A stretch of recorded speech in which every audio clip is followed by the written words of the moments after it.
Welcome to another video. My name is Amsterdam Comic Geek, aka Michael Minnebo, and I'm a journalist and I write about pop culture. And I love comics. I also write a lot about comics. And this is Essential Spider-Woman number 2.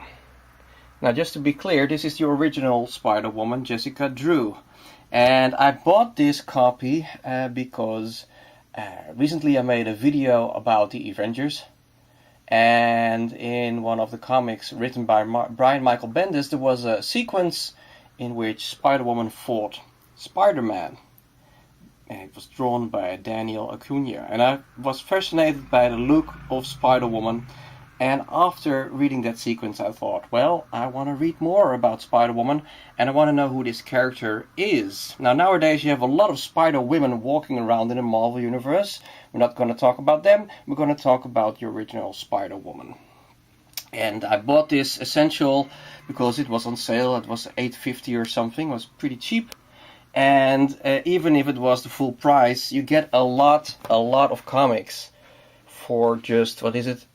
I think it's only $16.99 in US dollars. So in euros it's a little bit more in the Netherlands, but not a lot.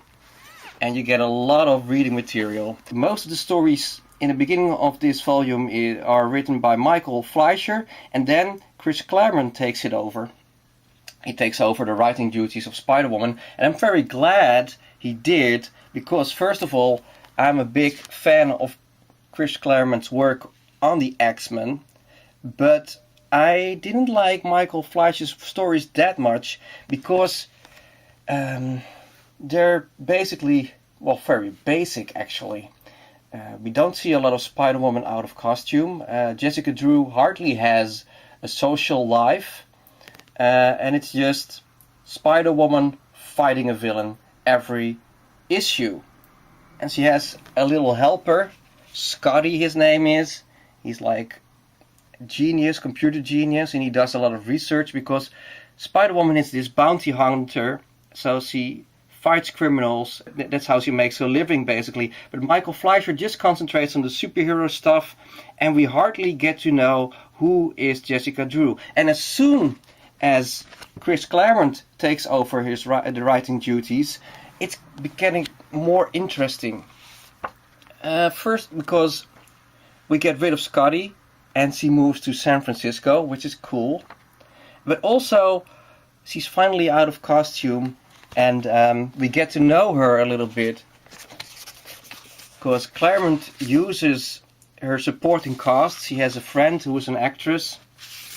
He also writes about the past, where Spider-Woman is coming from and such. So I thought those stories are a lot more interesting than at the beginning of this Essential volume. So kudos for Claremont. He really knows his stuff. So as soon as Chris Claremont takes over, Jessica Drew moves to San Francisco and becomes a private investigator, which is great. And San Francisco is a great city.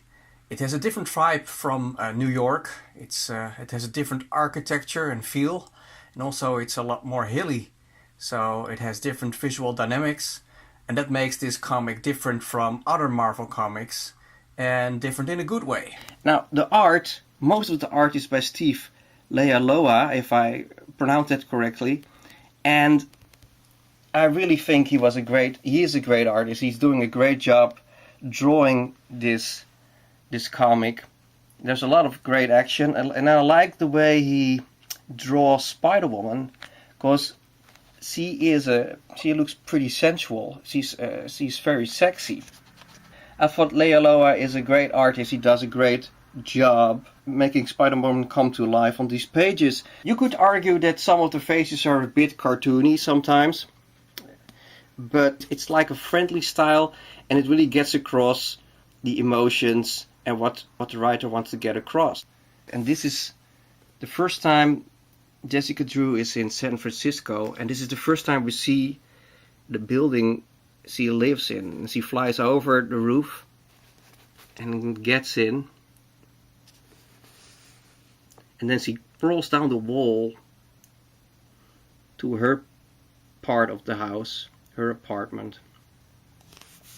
And I really it's just really well done, I think. What I like about the Essentials is that everything is in black and white, so you can really look at the line work and at the drawings. You're not distracted by coloring or anything else. It's just you and the illustrations, basically. There's nothing in between. And that's what makes these Essentials so great. To me, at least. And Leialoha really knows how to draw women perfectly. Too bad every other issue there's a different inker on his work. So the work varies a little bit in that regard. And some issues they even use multiple inkers to get the issue done. Now this was a bi-monthly comic back in the day. Most of these comics were published in late 1970s and early 1980s. So I don't know why they chose to use a lot of inkers. Who knows what was going on during those times? Maybe they were just, very busy, or Leialoha was very slow penciler, but I don't think so though. So I don't know why they use that many inkers.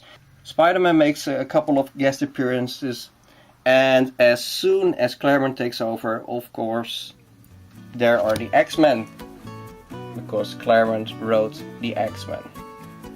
So I haven't read all of the stories yet, so far so good. I really like this Spider-Woman Essential, and I can highly recommend it if you want to know more about the original Spider-Woman. Thank you for watching this video, and I'll see you at the next one.